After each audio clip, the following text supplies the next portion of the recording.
शेतकरी मित्रांनो, बच्चू भाऊ कडू यांनी जे आंदोलन केलं, या आंदोलनाला यश आलं का अपयश आलं हे सध्या तरी काही कळायला मार्ग नाही. कारण सरकारनं 30 जूनचं आश्वासन दिलेलं आहे. पण आता 30 जूनला शेतकऱ्यांना कर्जमाफी दिली तरी शेतकऱ्यांचं नुकसान आहे, आणि नाही दिली तर मग भयानक नुकसान आहे. आता ते कसं नुकसान होणार आहे हे आपल्याला समजून घ्यायचंय. आता बच्चू भाऊ कडूंनी यांनी जे आंदोलन चालू केलं होतं, तर आंदोलन असं ठरलं होतं की आता आरपारची लढाई करायची आणि कर्जमाफी घेतल्याशिवाय थांबायचं नाही, असं अगोदरच ठरवलेलं होतं. आणि त्यांना सर्व शेतकरी संघटनांनी पाठिंबा दिला. तिथं लाखोचे शेतकरी जमा झाले, असं मोठं आंदोलन ठरलं. मात्र तिथं मुख्यमंत्र्यांचा त्यांना प्रतिनिधी आले आणि त्यांना बैठकीचं आश्वासन मिळालं आणि ते बैठकीला निघून गेले. आता काल बैठक झाली आणि तिथून 30 जूनचं जे काही आश्वासन मिळालेलं आहे, तर या 30 जूनच्या आश्वासनामध्ये शेतकऱ्यांना नुकसान भरपाई मिळाली तरी नुकसान होणार आहे. त्याचं कारण एक लक्षात घ्या. आता सगळ्याला ह्या गोष्टी कळतात, कारण 30 जून पर्यंत सगळ्या शेतकऱ्यांची पेरणी होऊन जाणार आहे, बरोबर आहे. आणि शेतकऱ्यांना खतं बी बियाणं ज्या गोष्टी शेतीसाठी लागत असतात त्या एक तर मेच्या एंडिंगला लागतात किंवा जूनच्या सुरुवातीला.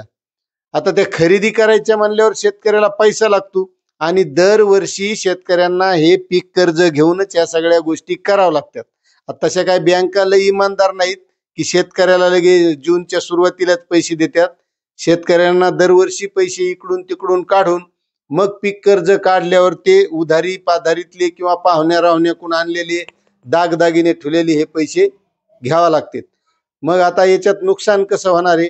30 जून पर्यंत पेरणी होऊन जाईल आणि 30 जूनला कर्जमाफी मिळाली तरी आता ते मिळन का नाही त्याची काही शाश्वती नाही. कारण शेतकऱ्याला या सरकारवर विश्वासच वाटत नाही. कारण याने निवडणुकीच्या अगोदर असंच आश्वासन दिलं.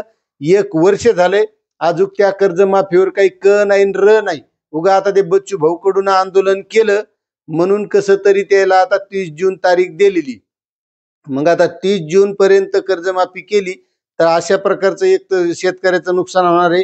कारण तिथं पेरण्या गिरण्या सगळ्या संपून जाणार आहेत. इतकी हुशारी या सरकारनं केली. आता समजा यानं एप्रिलच्या नंतर कर्जमाफी दिली असती तारीख समजा, तर त्यामध्ये शेतकऱ्याचा फायदा कसा झाला असता? एक तर शेतकऱ्याला पीक कर्ज पुन्हा भेटलं असतं आणि पीक कर्ज भेटल्याच्या नंतर कोणाकडे रुपया मागायला जायची गरज नव्हती, काय नव्हती. कारण ते पैसे शेतकऱ्यांना पुढच्या वर्षीच्या 2026च्या हंगामासाठी हे पैसे कामी आले असते. आणि आता त्यामध्येच पुन्हा ही यंदाची अतिवृष्टी झाली आहे, याच्यात शेतकऱ्याचं भयानक नुकसान झाले. त्यामुळं या वर्षी शेतकऱ्याजवळ काही पैसे नसणार नाहीत. आणि जे अतिवृष्टीची नुकसान भरपाई मिळाली, जर घोषणा केल्या भल्या मोठाल्या 32,000 कोटी पॅकेज, ह्या जिल्ह्याला एवढं त्या जिल्ह्याला तेवढं, मात्र शेतकऱ्याच्या खात्यात यायलेत काय काय यायलेत काय काय नाही, कितकाले यायलेत आता तुम्हीच कमेंट करून सांगा. कारण हेक्टरी 8,500 रुपये सांगितले होते आणि येताना खात्यात कोणी म्हणते 4,000 आले, 3,000 आले, काही काही तर 14 रुपये 27 रुपये असे सोशल मीडियामध्ये ते मेसेज फिरायले.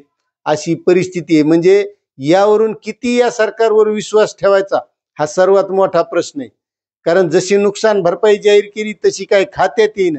मग आता ही 30 जूनची जी कर्जमाफीची घोषणा केली तर याच्यावर शेतकरी कसा विश्वास ठेवतेन की हे खरंच 30 जूनला देतेन का?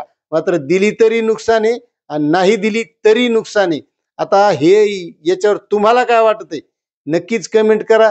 चॅनलवर नवीन असाल तर सबस्क्राईब करा. धन्यवाद.